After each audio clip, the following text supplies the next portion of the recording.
1981. Once AIDS enters the world spotlight, the disease quickly reaches global proportions and begins ravaging the lives of countless innocent children. The name AIDS, Acquired Immune Deficiency Syndrome, is created.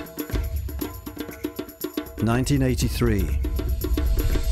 2 years go by with more lives lost before HIV is identified as the cause of AIDS. The diagnosis is a death sentence.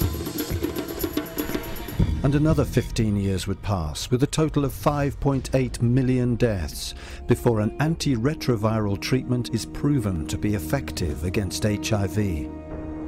2001.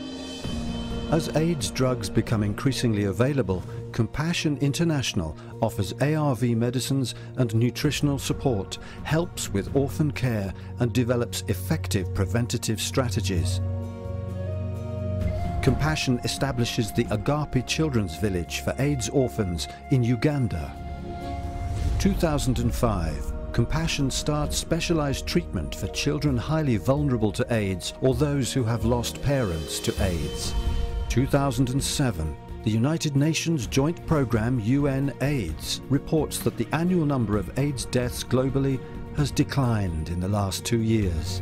Over 450,000 compassion-assisted children and their families living in AIDS-affected areas have been tested for HIV, and entire communities are being transformed with hope from the love and care extended in Jesus' name. On World AIDS Day, Compassion recognizes you, an invaluable partner making a difference in the lives of AIDS-affected children. On behalf of thousands of compassion-assisted children across the globe, thank you for going above and beyond with your generosity, support and prayers. This December the 1st, on World AIDS Day, celebrate your global impact.